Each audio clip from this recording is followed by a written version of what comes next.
Bonjour, bonjour, bonsoir, bonsoir d'abord. Nyonso, il y a la voix céleste, mbote nabino mbote bozali, et belé. Partout dans le monde, boza Rolanda biso par la internaute. Dans les États-Unis, na pesibino bo, nane, joyeux Noël, eska bozali, na Europe, maman Maggie na Belgique, maman prophétesse Lukaou, na Suisse. Siwa mbanja na niveau Europe bino tout joyeux Noël. Vous en Asie, Océanie, en Afrique, sans oublier en République démocratique du Congo. C'est toujours votre humble serviteur Moïse Monkantibal Nemiso Bolingaka. Tout le bateau, automesana kopé sabino ba. Actualité en temps réel. Vous s'abonnez pour na bozo akaba information. Dès tout le bar toujours lola eza kofuta simatokoloba. Zamba Botorozoye Wapi. Merci Minandeko John Maboki Bende. Dans 4 jours, Azo fête anniversaire na là toujours. Équipe à la voix c'est la paix bande nyonso obolinga kabiso. Obolinga miso tolo bate ba faire part na bino et osunga to amele osu musala makasi. Merci Nandeko. Alvin Béa, les signes naturels, équipe à la voix céleste. Cécile Mboko, la petite maman de Massiara. Tu continues à prier, tu prier ma casse pour la RDC. Tu prier ma casse pour la Bisso pour tous Ouaka. Courage. Il y a coupé Sabino, information en temps réel. Les lots le Bela, les dessous des cartes. Il y a accident ou bien attentat à Kabila. Est-ce que Kabila a été tenté ou bien c'est l'accident? De tout le monde toujours des missions. Tout le bateau. Ceux qui actualité ça les mitos et tous rappelent en temps. Il y a cause de la bino toeba. L'Union européenne sabino bo ça informe. Est-ce que Joseph Kabila, le sénateur à vie, a qui tenté bien à commettre un accident? Tout ça, tout ça, élément awa. Et puis on fait des analyses. Deuxième point, tout le bela scandale au c'est les mis à niveau. Il y a des denrées alimentaires. Bozoka, makamba poisson, makabilo que belé, boyoka. Dans une fuite de formation au niveau ya Namibie, na régime Kabila, boye ni neza ko bloqué, ni ne bandé ko bloqué, détourner mes à combien? Lui to ba toujours tous engagement, il y a copié sa mine information pour naboza la informer en temps réel.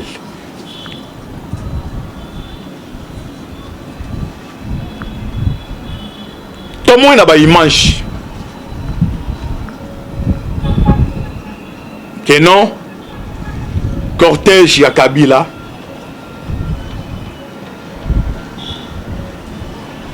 et bêti 3 tonneaux.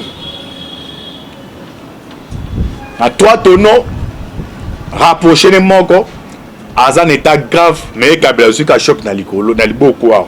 Pandeko bozala kimia bolanda antibal. Les toloba toujours tous la rabino penda to comme sabine to coach bien en profondeur. Semaine passée ils ont une réunion mo yekotaki. Réunion est côté Wapi.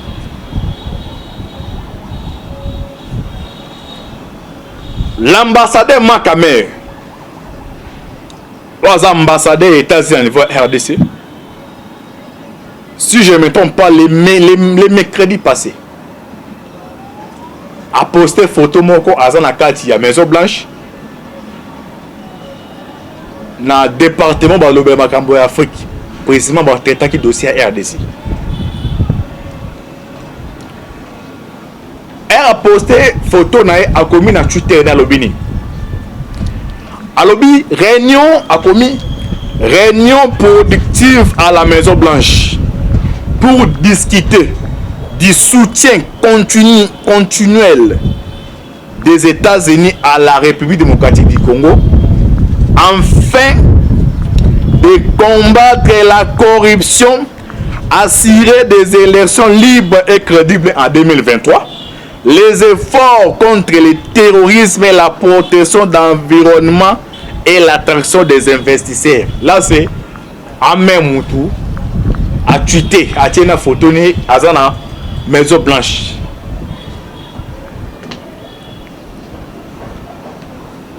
Bandeko, Pourquoi n'attends tu toi?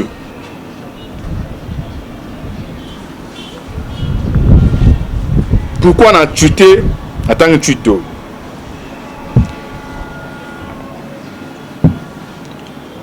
Joseph Kabila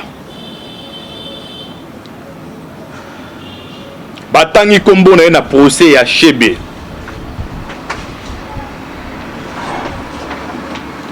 Joseph Kabila na ba instance internationale bakomi kotia Tshisekedi de pression pour son arrestation. Là je vous informe na ebesik mamanaza koloba.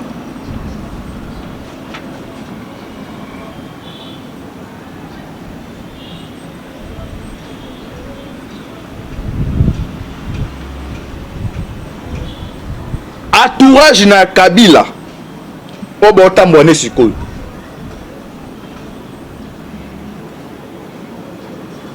Il y a un agent mais autant comboté awa oyo aza utilisé tolo baté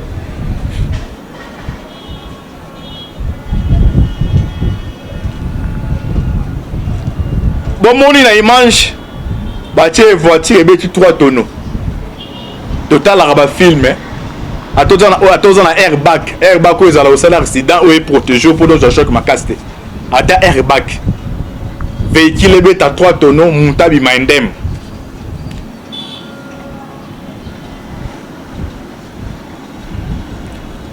moko kati na bango l'événement s'est passé à l'occurrence Papi Tamba au boyebi l'air fait s'est passé makambo lobe ou t'es pas na été il y a au cadre na peut perdre nous ta signalé comme loko voyez un plan qui se prépare bandeko elo na ibisabino mukili oyo ya nzambe oyo babetela ngo tolote personne ezalaka reno bato babetela ngo tolo baganyaka mais il y a des noms oyo passé na planète terre oyo bana nzambe akila yango ti siko bangia bazala mais comme eza mokili na ye moko aotikela autant mais R.O.B. ça suffit ekoki ato forcer ndenge nini l'air événement s'est passé ngai je vous informe eza accidenté tolo baté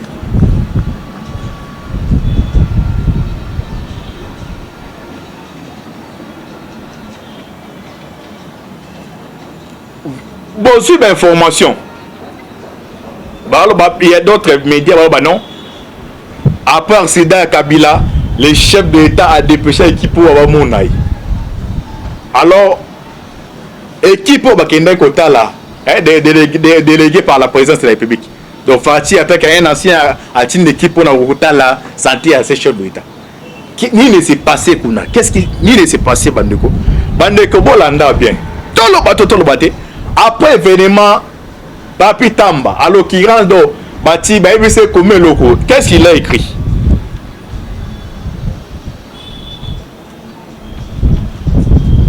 Yao un amonaga batu musuba bakenon Kabila totondi eta ozonga 2023 ba dernier jour oyo azomona oyo ba ete ozomona ngote ozali komona yangote un an dernier jour peut-être adverbe le doute ba yo kangai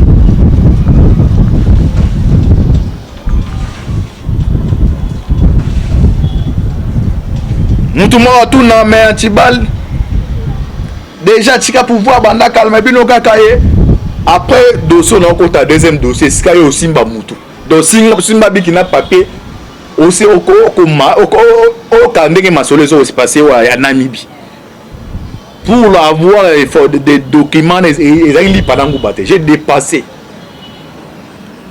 dignité à Kabila Papi Tamba tuité après événement allo binini Joseph Kabila a été victime d'un attentat contre les Raïs à qui aurait profité les crimes. Merci mon Dieu d'avoir délivrer le père de l'alternance de ce lâche attaquant. Une enquête internationale est crédible et vivement attendue. Il y a une enquête internationale. Donc pour nous, Kabila Zaki tenter pour nous éliminer. Alors na profité de cette enquête internationale. Makambo ya commis o e pas na été na répété na biso no bandele ou pas ya.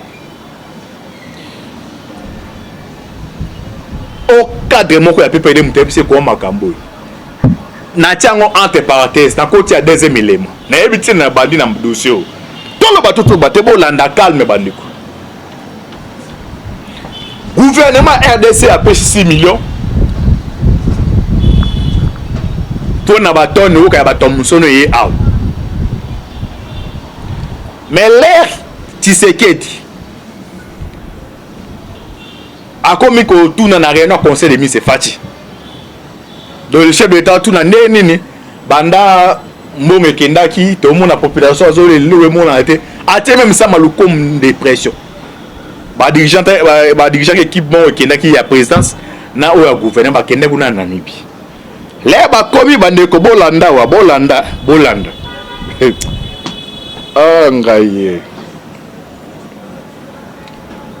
Bon, la révélation est troublante.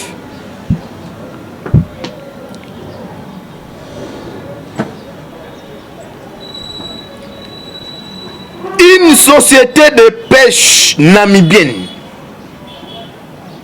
Pekoni, et Bani Vemate, a reçu 516 millions de dollars namibiens d'une société de produits surgelés en République démocratique du Congo, liée à l'ancien président Joseph Kabila. Nous avons répété Bandeko.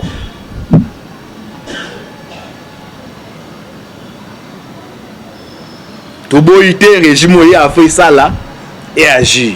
Et tu vas écouter les tanines. Ah, yo casco révélation nabi peut-être la voix les après même mais doit faire ces révélations. 2 ans souhaité mourir bani va en Namibie. Bazwa qui 516 millions de dollars. Nabatu ya Kabila. Voilà ndabandeko.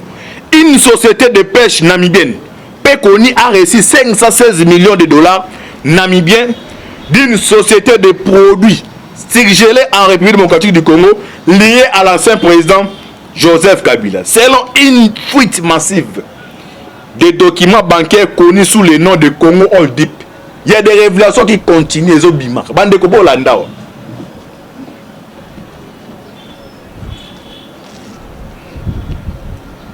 Donc mon andenge était zala qui tisse koyo. Deux apporta au régime et katibiso à 18 ans. Tisse aux hommes na bajan na bango. Car bangwana soit monika au lobby vérité bazo bengwa te fa za ko menacer.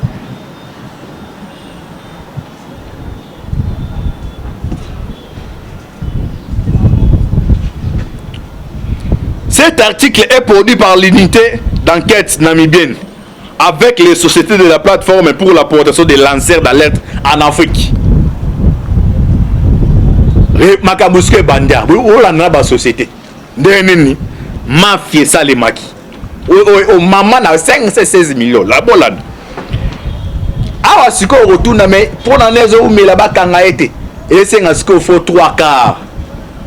Dans niveau à parlement ba longo la immunité pour et ba permettre la justice internationale nationale ba poursuivre. La namnenge masole betami. Samaki Fishing entreprise. Comment entreprise en Ouangouane? Gérée par la femme d'affaires Martha Nabudjebu Tilaoum et son mari Andis Tilaoum a reçu l'argent en une série de paiements de 2013 à 2017. 2013 à 2017.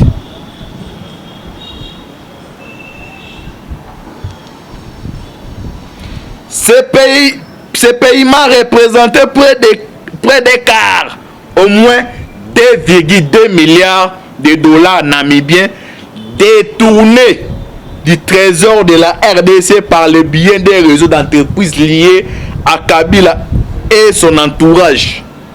On montre les dossiers bancaires Même si les preuves montrent que très peu de choses ont été réellement versées. 2,2 milliards. À part 513 millions.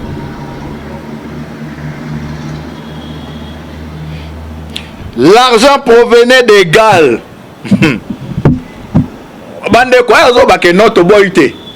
To ba commander ton monsieur ezako umela. Namibie wana na société wa Kabila. O égal les olive. Bo ka ba soma bande ko bo ko mo abike. Bo comprendre ma sole zo betamaka. Alors, batu wa bongo, n'est-ce pas, ça 2 à 3 ans, beaucoup de boss na bango bossu tous les fardeaux. Fardeau o nzamba memaki na nekulusu. Masumu na biso nyonso na bozu botiela ngona Tshisekedi. Tebi ke non na régime Tshisekedi eza bilo musu za ko marcheter, mais faut botala nini za ko se passer. Bolanda ba monta bandeko. Leur intention déclarée. L'argent provenait des Galles, une société exonérée d'impôts, créée en 2000.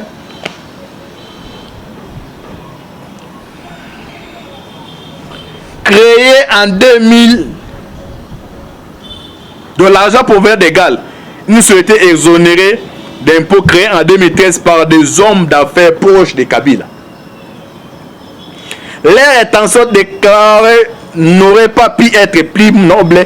Importer des aliments surgelés bon marché et abordables pour les gens ordinaires dans l'un des pays les plus pauvres du monde.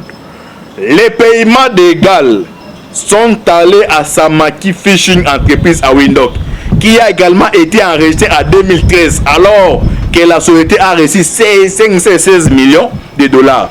Namibien sur 4 ans, une enquête sur le dossier de Samaki a révélé que seuls 31 camions de Samaki a révélé que ces 31 camions totalisent 744 tonnes de poissons congelés d'environ 4 millions de dollars namibiens ont été livrés.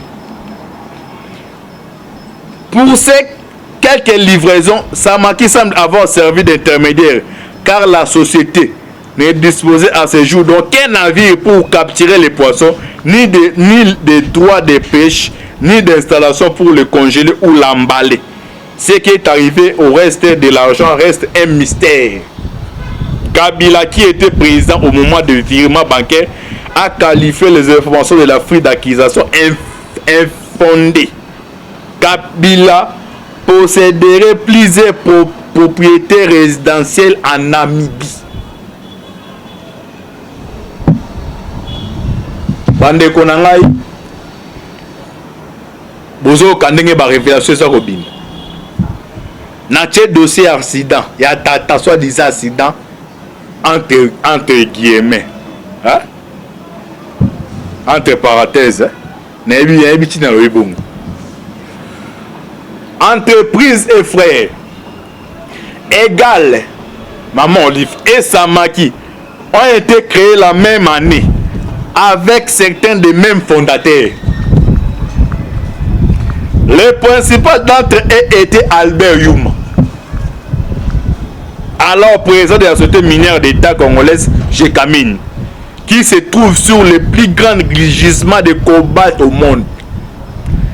Cela place l'entreprise au centre d'une rue mondiale pour le minéral qui est nécessaire pour fabriquer des batteries pour téléphones portables et pour le marché croisant des véhicules électriques. Au conseil d'administration de deux sociétés figure également Marc Pieubef, un Belge qui vit en RDC. Il gère le luxe domaine des campagnes de Kabila et a reçu divers contrats gouvernementaux de Kinshasa. Un autre homme d'affaires de la RDC, Eric Monga, les a rejoints en tant que directeur à Samaki avec le couple Tilaoum.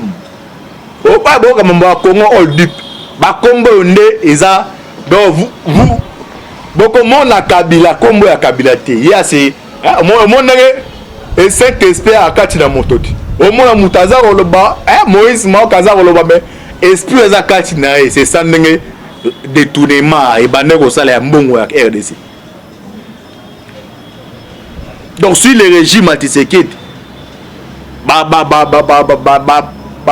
batie pena série ya makasi balandeli mbongo nayebi biso tozata budget ba 15 000 à 20 milliards. C'est possible. Donc Samaki égale Ekeyama 2013 année moko pas ça directeur côté pas ça directeur côté baké 513 millions qui est en Namibie mais bimi combien 2 milliards ti lelo mbongo wana esi ekei oyo pimbwe na mapata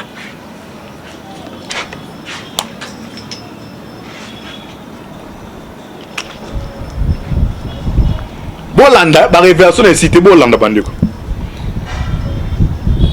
na osati deuxième troisième épisode pour la révélation ba be monsieur wa Congo all deep.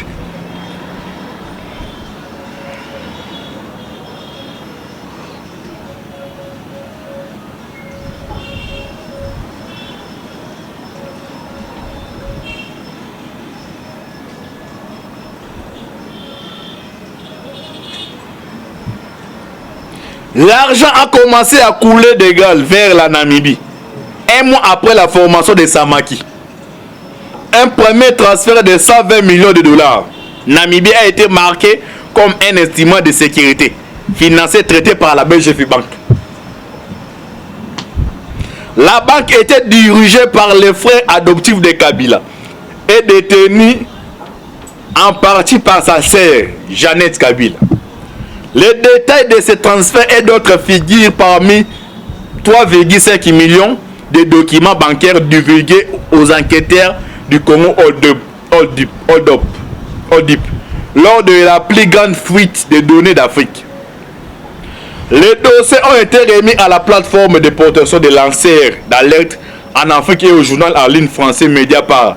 Ils l'ont partagé avec les réseaux européens investigatifs Collaboration qui a coordonné un consortium de journalistes représentant 19 maisons de presse dont des Namibiens. Bien que ce premier transfert ait été remarqué comme instrument de sécurité sur le document bancaire, un jeu PowerPoint vu par des Namibiens a indiqué qu'il était destiné à être un paiement initial sur le futur livraison de poissons. Ces diapositives ont été envoyées en BGF Bank en 2014. Elles ont présenté une proposition commerciale entre UAK et GAL. Samaki Holding détiendra directement une participation de 50% de Unité Afrique Group et de 50% de GAL DRC, indiqué un diapositif. La proposition indique que la nouvelle société était en train d'acheter une participation dans la plus ancienne et la plus grande société de pêche de Namibie, Tunakor.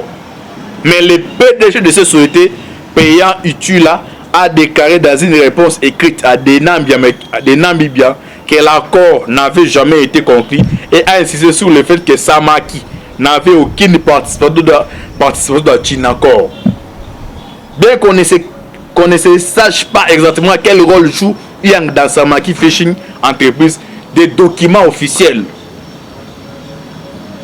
montrent que les deux entreprises partagent des bureaux au 5001 Gitaberg Place dans l'ancienne ville de Windhoek. Sur le papier, Samaki vendait du chanchar congelé égal. Les poissons ressemblaient à une sardine dont les captures étaient au centre des scandales de corruption Fishore. Et Samaki a facturé égal beaucoup de poissons. Mais ces factures sont arrivées en multiples, improbables de sang à des prix qui semblent tirer du ciel. Je m'arrête par là. Bandeko Bolandi Nenge Namibie na RDC détourné Bandeko Salim toujours.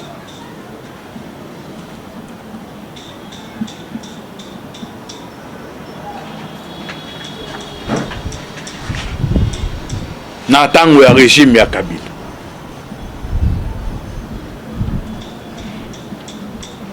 Tshisekedi Fachi, le président de la République, et comme on a oyo a déshabillé régime passé sur le plan financier. Et puis ça a bien au cas dans la voie cette semaine, tu vois que non. Les régimes passés, les régimes à 18 ans, à Tigresco, Nambongo, à Zanabariso. Alors le président de la République a réussi peut-être que déshabiller, soit que déboulonner.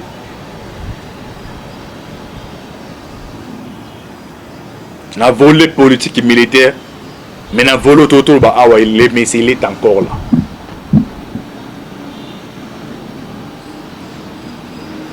Dans le deuxième épisode, je viendrai ici pour nous expliquer bien clairement en l'entrée de Kirakati. Réellement, ni c'est pas ça.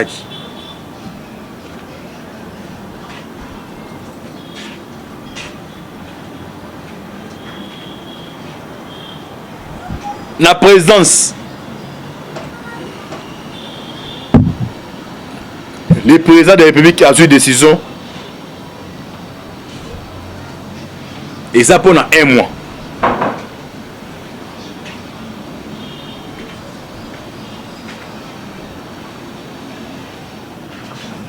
Décision là na mitoyo et perturber Batebele.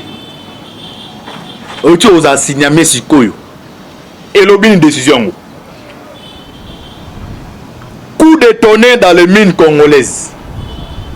Sur les instructions du président de la République, Félix Tshisekedi, le gouvernement interdit aux étrangers de se livrer aux travaux d'exploitation artisanale de minerais sur tous les sites d'exploitation artisanale.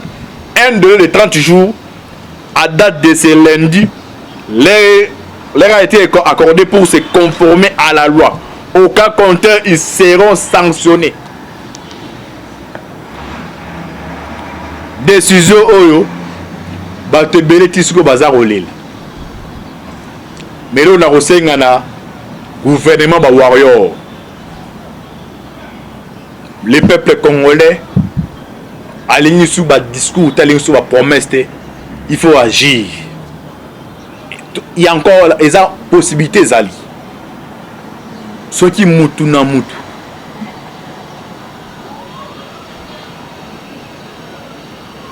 Ache sérieux, nous se relève kana malam.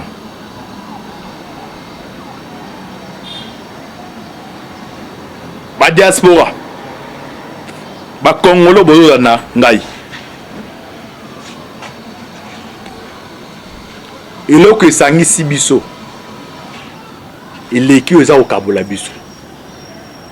Ce qui nous unit est plus fort que ce qui nous divise.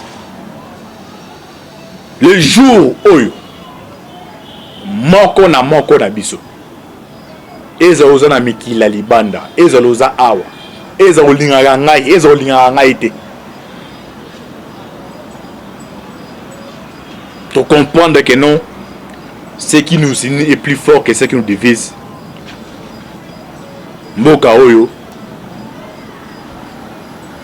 eko changer. To proclama quitter tous au Congo sur le Dieu. Dieu me taper sa biso. Continuez que prier. Marozonga pour la deuxième épisode. Na bisabino circonstances nini o esalemaki. Il y a attentat, accident, il y a ancien président, il y a sénateur Joseph Kabila. Et puis équipe les présidents de la République qui a dépêché qui pour nous retarder qu'est-ce qui ne s'est pas ça qui. Tout le bateau, vous s'abonner massivement pour na bolandaka émission Nabino avec votre humble serviteur Moïse Maoka Antibalde. Bien le bateau toujours ngana zali ngolo. Na sala kati ya mai. Soki na bimi na mokili na so ebisa bino mambeza o se passer na kati ya mai koti ya tembete. Toza besoin ba reproche na bino mais le quand il la kebi ça reza intime a to biti lance roquette au sani ekodenda nzambe asa na bino affaire à suivre ciao.